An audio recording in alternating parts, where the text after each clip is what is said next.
अस्सलामुअलैकुम वरहमतुल्लाह। कैसे हैं आप सब लोग।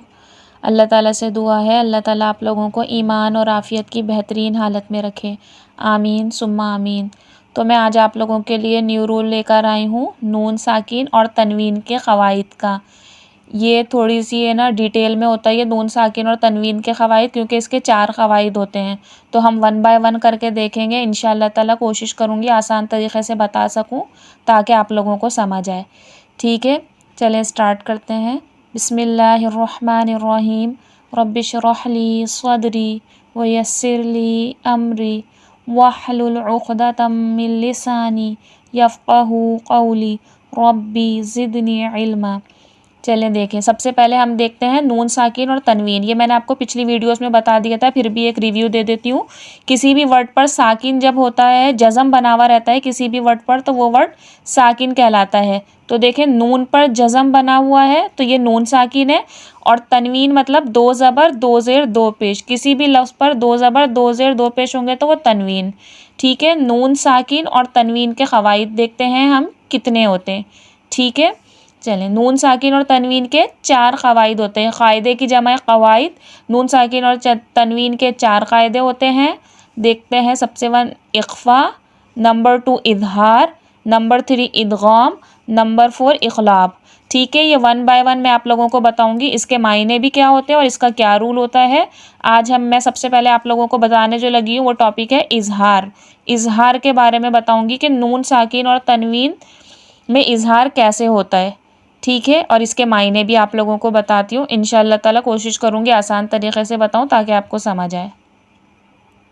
देखें, इज़हार, इज़हार नाम से ही लग रहा है। इज़हार का मतलब है उसके मायने होते हैं ज़ाहिर करना या वाज़े करना। जो हम वर्ड कर रहे हैं उसे ज़ाहिर करना या वाज़े करना।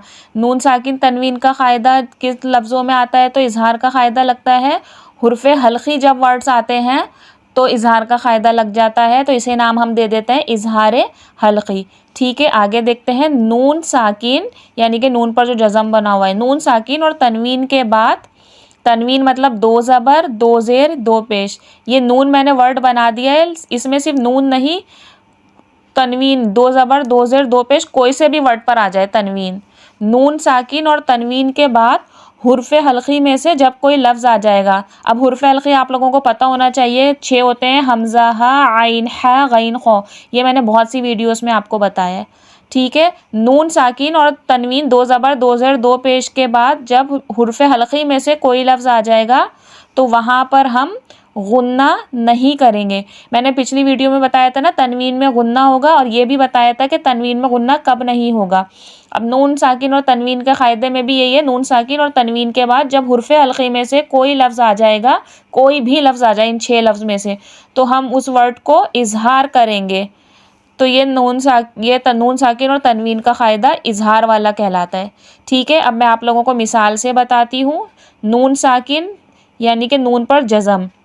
ठीक है, ये देखें, ये नून साकिन है, नून पर जज़म है। इसके फ़ौरन बाद कौन सा वर्ड आ गया है? आइन। हुर्फ़ हल्क़ी में से आ गया है ना आइन, तो इसे हम कैसा पढ़ेंगे? अन अमता, अन अमता। ठीक है, वरना अगर इसमें ये हुर्फ़ हल्क़ी नहीं होता तो हम इख़्फ़ा का क़ायदा लगाते। इख़्फ़ा मैं आपको अगली वीडियो में बताऊंगी क्या होता है। इसे हम इख़्फ़ा करके नाक में आवाज़ 2 से 3 सेकंड होल्ड करके पढ़ते। इसे अभी हम सिर्फ वाज़े करके पढ़ेंगे, इज़हार करेंगे इसमें, अन अमता। इसी तरह देखें नीचे, ये भी नून साकिन है, नून पर जज़म है, और इसके बाद हा है। हा हुर्फ़ हल्क़ी में से होता है। नून साकिन के बाद हुर्फ़ हल्क़ी आ गया तो इसे भी सिर्फ इज़हार करेंगे। मिन्हु, मिन्हु। एक और मिसाल देखते हैं। ये भी देखिए, नून पर जज़म है, नून साकिन है, और इसके फ़ौरन बाद गैन है, हुर्फ़ हल्क़ी आ गया, तो इसे भी इज़हार करेंगे। मिन गैरी, गुन्ना या इख़्फ़ा नहीं करेंगे। मिन गैरी ऐसा नहीं पढ़ेंगे। मिन गैरी मिन्हु अनअमता। ठीक है, ये नून साकिन की मैंने 2 से 3 एग्जाम्पल्स आपको बताई है। ऐसे तो हज़ारों कुरान मजीद में एग्जाम्पल्स है। जब आप लोग पढ़ेंगे आपको रूल सही पता होगा तो आप लोगों को खुद समझ आ जाएगा। अब ये देखें तनवीन, तनवीन किसे कहते हैं? 2 ज़बर 2 ज़ेर 2 पेश। अब ये देखें 2 ज़बर आ गया, तनवीन है, और तनवीन के फ़ौरन बाद आ गया हमज़ा, हुर्फ़ हल्क़ी। ठीक है। तो तनवीन के बाद हुर्फ हल्की आ गया तो इसे भी हम गुन्ना नहीं करेंगे, वरना तनवीन में गुन्ना होता है। इसे हम इजहार करेंगे, सिर्फ वो वर्ड पढ़ेंगे। त्वयरन अबाबील, त्वयरन अबाबील। अगर यहाँ पर हुर्फ हल्की नहीं होता तनवीन के बाद तो हम इसे कैसा पढ़ते, त्वयरन अबाबील, गुन्ना कर देते। लेकिन यहाँ पे इजहार हल्की का क़ायदा लग गया तो इसे सिर्फ इजहार करेंगे। ठीक है। अब ये देखिए, ये दो पेज भी तनवीन का हिस्सा है और उसके फ़ौरन बाद खौ हुर्फ हल्की है ना, तनवीन के फ़ौरन बाद हुर्फ हल्की आ गया तो इसे भी हम इजहार हल्की यानी कि वो वर्ड पढ़ेंगे, गुन्ना नहीं करेंगे। अलीमुन खबीर, अलीमुन खबीर। और अगर हुर्फ हल्की इधर नहीं होता, कोई और वर्ड होता हुर्फ हल्की के अलावा, तो हम कैसा पढ़ते हैं इसे, अलीमुन खबीरुन। मतलब ये तो हुर्फ हल्की है, इसीलिए हम सिर्फ यहाँ पर इजहार करेंगे, गुन्ना नहीं करेंगे। ठीक है। बेसिकली नून साकिन तनवीन का क्या उसूल है, नून साकिन और तनवीन के बाद फ़ौरन बाद हुर्फ हल्की में से कोई वर्ड आ जाएगा तो हम उस वर्ड को सिर्फ इजहार करके पढ़ेंगे, उसमें इख्फा या गुन्ना नहीं होगा। ठीक है। यही इसका उसूल होता है। इसे थोड़ा प्रैक्टिस करके सीख लीजिएगा ताकि आप लोगों को समझ आए। और इसीलिए मैं लिखकर आप लोगों के लिए मेहनत करके समझाती हूँ कि वर्बली किसी को समझ नहीं आता, देखकर समझ फिर भी आ जाता है। तो है ना, देखकर समझ लिया करें और प्रैक्टिस किया करें तो इंशाअल्लाह ताला समझ में आ जाएगा। बाकी जो इसका रूल है वो मैं अगली वीडियो में आपको बताऊंगी। ठीक है। दुआओं में याद रखिएगा। अस्सलामु अलैकुम व रहमतुल्लाहि व बरकातुहू।